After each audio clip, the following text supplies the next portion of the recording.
Today is 7 August 2015. We are in Arcanum, Ohio. We are interviewing Howard Eley, who was born on 21 June 1920. Names of the people attending the interview are David Short and Tim Moore of the Veterans Memorial Museum Foundation in Germantown, Ohio. The organization we are working with is Stiver School for the Arts Veterans History Project. Howard served in World War II as a cavalry scout. He served in D Troop, 92nd Cavalry Reconnaissance Squadron Mechanized, 12th Armored Division. His highest rank was Staff Sergeant, and he served in France and Germany during World War II. Howard, were you drafted or did you enlist? I was drafted. What year was that? October 1942. Why did you join?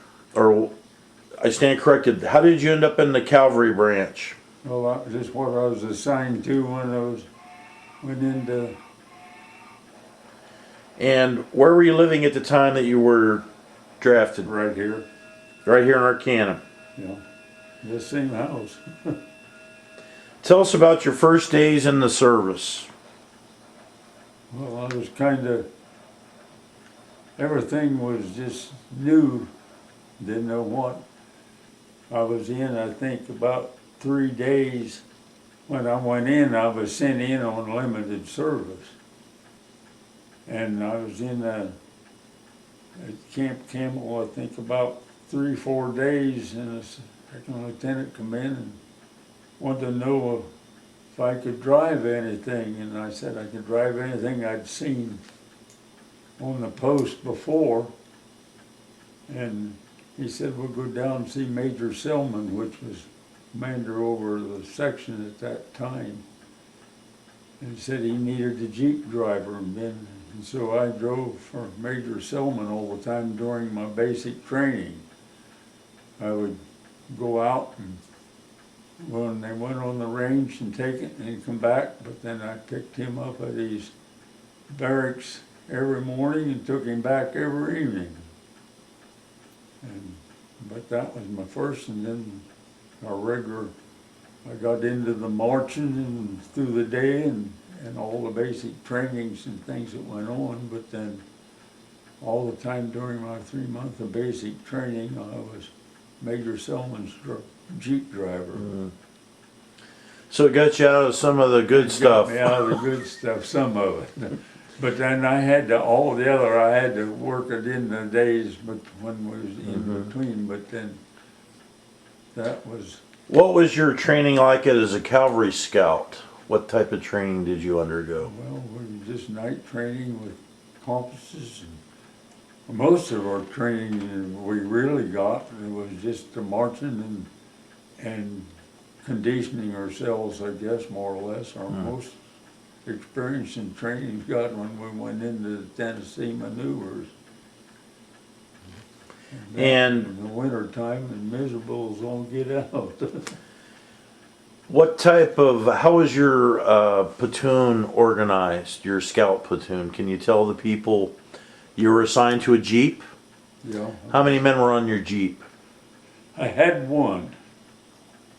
It was, well, he was a section commander. And he rode with me all the time, so they were just the two of us all the time. So you drove the Jeep most of the time? I was a driver all the time. And you mentioned that it had 2 machine guns on it? Yeah, had a pedestal in the center of the 50 on it, but then I don't think it was ever used. So tell us now, you've been training in the States at Camp Campbell, Kentucky. Tell us about your preparation for deployment overseas. Well, those are Tennessee maneuvers first, and then we went to Camp Barkley, and then it was just all field problems and things like that would condition us for what we'd be getting into more or less. And tell us about your deployment overseas. Well, I was just in the scout section, and every third day there was nobody ahead of me. We had 3 platoons in the scouts, and then we had to train. Do you know what? I don't remember what the. That's all right. Do you know what year you went overseas? We went over, I think, in the 43, I believe it was. Okay. Did you go to England? Yeah. We Okay. went to England, Southampton, I believe it was, is where we left from then, and then went across and went into Le Havre after the. Probably went in Le Havre probably around late 1944. Does that sound right? It's, well, let's see, we went in, we'd have got in, we'd have went in there just, cause we went in November. Okay. Yeah, it would have been November when we went into combat. And you guys were assigned to the 7th Army, is that right? Yeah. And then one time we were attached to the 3rd then under Patton for a while. And then we went back to the 7th. Tell us what your first observations were when you arrived in France. What do you remember about that? Well, there What was stands out? a lot of things were just tore up and I guess bombed and as we went through. And then I guess we really got into it heavy when we got into it was getting toward the end of the Bulge, if I recall right. Mm-hmm. And then through Germany. And I don't remember the place, but we had one of the rivers to cross and our 23rd Tank Battalion of the 12th Armored was captured and drove away, and then the next morning they turned around using our guns back on us at that particular time. But then I don't remember dates or. That's quite all right. Tell us about on your Jeep. Tell everyone how you slept, how you ate. Well, we had a little 1-burner gas burner that when I had a gallon can, we'd pour coffee in there and set it on that. And C rations and K rations is what we lived on. Pork and beans and some of that kind of stuff laid on the manifold of my Jeep all the time to keep it warm when we had a chance to stop and eat something, but generally it was on the run. Sleep, when we had a chance and put up, we'd get into a town or something that had been cleared, why we would get into that and put up in that. I know one night we was in a place and a farm boy knowing you could sleep under hay and be warm. So there's a bunch of us crawled in the hay mow in the barn and was asleep, and a bomb took one corner of the barn out. But then that was, and I have no idea where we were at in Germany or anything, but when that particular happened. But then. Being in a Jeep, you had the top off and the windshield down, didn't you? The 90-10. Yeah. So it was pretty cold and wet.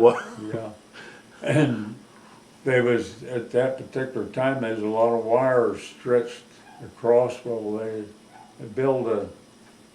took an angle, welded to the front bumper, and then put a little catch on to catch them.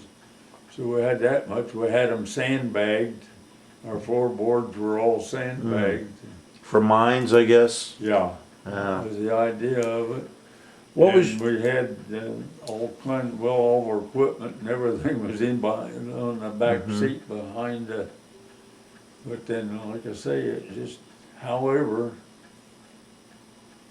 Did you have good officers? Yeah, we had a wonderful officer, all of them. And what was your platoon leader's name?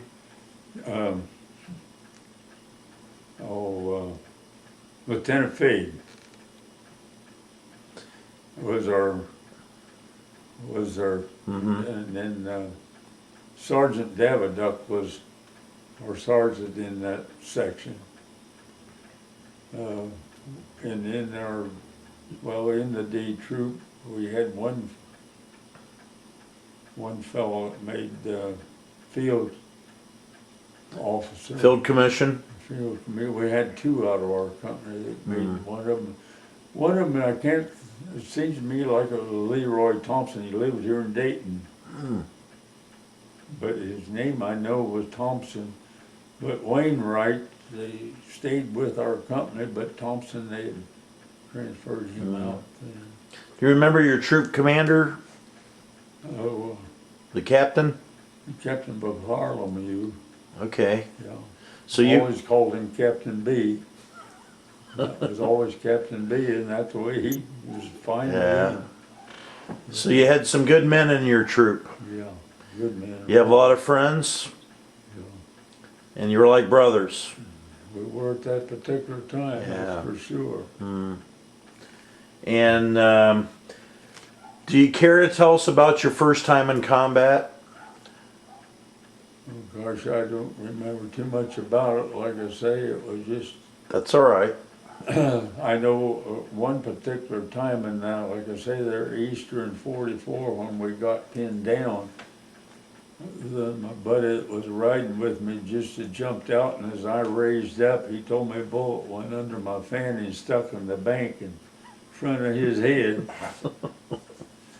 And I could say at that particular time we had, I think it was 4 fellows shot and a couple, and it was from sniper fire. And when we found where he was at, he was across opposite of us in an apple tree. And that's when the medium tank come up and they put that 76 on it, and we didn't have any more. Didn't have any more snipers after that, did We you? didn't have any out of the Yeah. apple end of the apple tree either. Yeah. But then, and at that particular time, I don't know, have no idea who our hired artillery behind us. But then, when he got pinpointed in, he could just, it was remarkable that he got opened up and we got through then. What kind of missions did your unit receive? We got one from working in the Colmar pocket. We got one from Right. that. And I don't remember what it was or what the name of it was. And Were most of your missions scouting and observation? yeah, it was all scouting and observation. So the idea was to try to avoid being seen by the enemy and try to gather information. You had a radio in your Jeep, is that correct? Yeah, I was in command. You radio back to the radio car, and then they Yeah. would radio back to the division. What was your worst fear as a scout against the Germans? What were you guys really worried about? Aside from Mines, landmines. and that's where Yeah. the Polacks that was forced labor saved our lives many a time. They were the ones that had to plant the bombs, and when we was going into the town, they moved out. They led us around all them minefields, and then we had them mapped. And Right. but then y'all out there, I sure appreciated every one of them because they. I don't know. You just didn't think of them things. You just had on your mind what you're supposed to do. Did your troop lose a lot of young Americans? No, we had 2 POWs out of our group, and we had 4. I think it was 4 that got killed at that one particular time, and then we had one that was bursted from flat with an artillery shell landed, and I think 5. I don't recall for sure whether it was 5 or 6 that got killed out of our group, and that was all. We had a couple that got in. And you had a few wounded, I'm sure. But then there wasn't, like I say, yeah. But then there wasn't. But then, and that all happened at one place from that sniper. Okay. What did you think of the Germans that you were opposing? The most of them was like we were. They were forced. But then if you run into the SS troopers, that was something else. The only way you got through there was to kill them, because you could find them. We got into woods and was having problems. And I know one guy threw the belt, shells around his shoulders and took my 30 caliber that was on and went down through the woods. And they found a bunch of them in behind the wood pile, and then that's when I put the 76 onto the wood pile, and then we got through the woods. Mm-hmm. But SS troopers, but the regular German army, they was just like us. They was ready to quit. They were ready to give up. Yeah. We was on a move one night, and we was coming to a crossroad, and we heard a movement in front of us. And it was the Germans moving the division in the opposite direction than where we were going. And then all at once, the group started coming from behind. And I unhitched horses. There was most of them was horses and wagons, and I unhitched horses and off of the wagons and give them a pat and told them to run. And when morning came, I think we had 100 and some guys sitting in a circle. But then there wasn't one of us, and there wasn't a shot fired, and there wasn't one of us that got injured in it. But we were just lucky that we got stopped before the German army. And at that time, they knew the name of it, but then I don't know what it was anymore. But they was going this one, he was headed down. What do you think what were good traits that a scout would possess?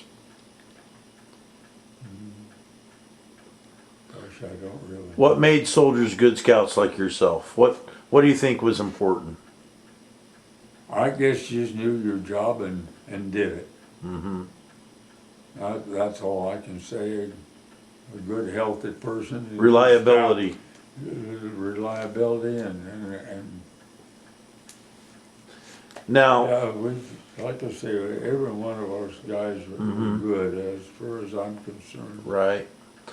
What do you remember the Battle of the Bulge? You guys were on the southern shoulder, really cold, terrible conditions. How did you get through that? I don't know. Generally, it was a night we put up. We could get through. We would just take over and go in somebody's house and live with them for overnight. Right. Go back, and but then we were just out in it, and you just dressed everything you had. At that particular time, one of the armored cars was running one, and I heard something, and I looked, and here he dropped, and he threw a blanket over his head and standing the exhaust, had two exhausts coming off the armored cars, and carbon monoxide got him.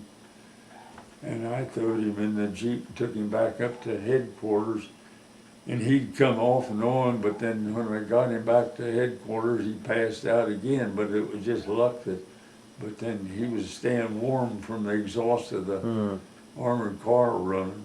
And, but then, Was your Jeep reliable? oh yeah. Yep.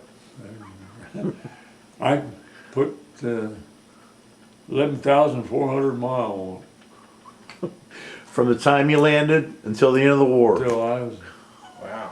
That's amazing. and when I was getting ready to come home, or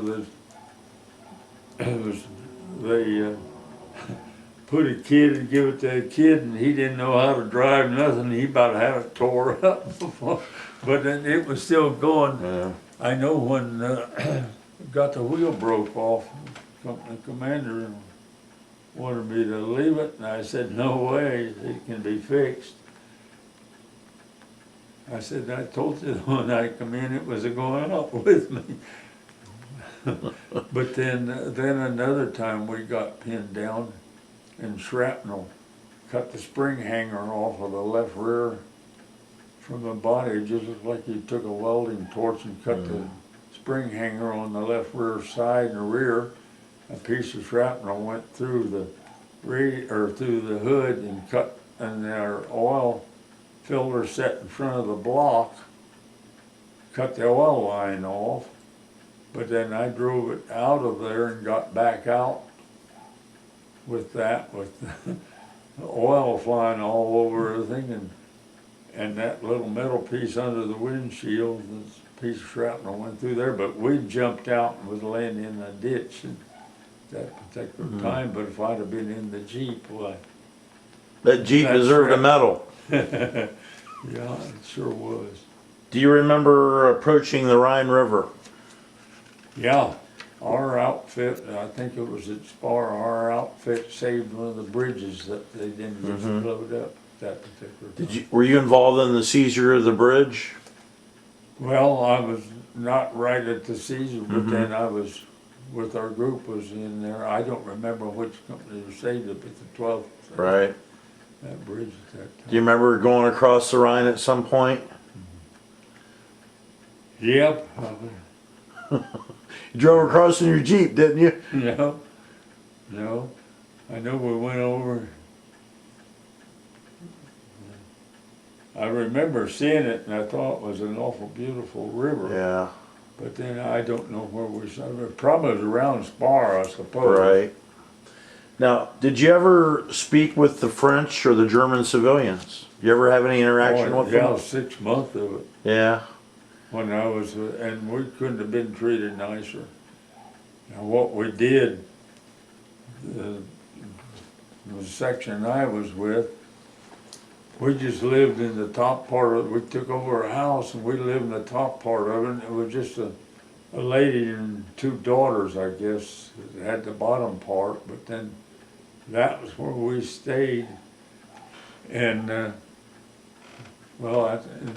this was after when I was on occupation duty.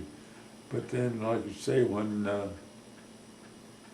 we was over there, we got a bunch of stuff, and in one of the houses, one of the ladies was fixing the supper, and one of the ladies brought up her good china and stuff, and we really had a good meal. But we couldn't have, when I was over in occupation, I couldn't have been treated any better. Did you get a sense while you were in combat with the 92nd of how the war was going? Did you kind of have a sense of how it was going, that the Allies were pushing the Germans back? It seemed like, yeah, we'd get reports and Right. that kind of thing. The Colmar pocket, we're cleaning that up. Was in there. And do you remember the town that you were in when, or near when you heard that about VE Day, Victory in Europe?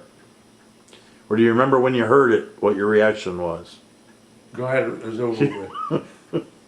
I'll tell you a story on that, which is I captured a German officer. Seen him coming, and I got at him. Well, at that particular time when it was starting to get down toward the end, with the guys was all collecting guns or something, and I seen a guy coming walking up through the field. I took down after him, seen he had a gun, and I took his Luger off of him, and he had a good bottle of schnapps in there. Brought that back, and my buddy and I said, well, we'd put that back in, keep it when the war was over. We would drink some of it. But then I took these good schnapps off of him, and his Luger, and left him walk.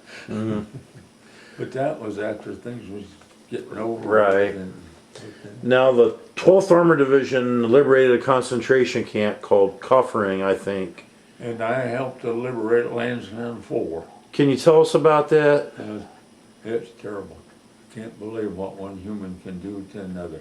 But then our troop liberated number 4. Tell us what you saw when you got there. Everything.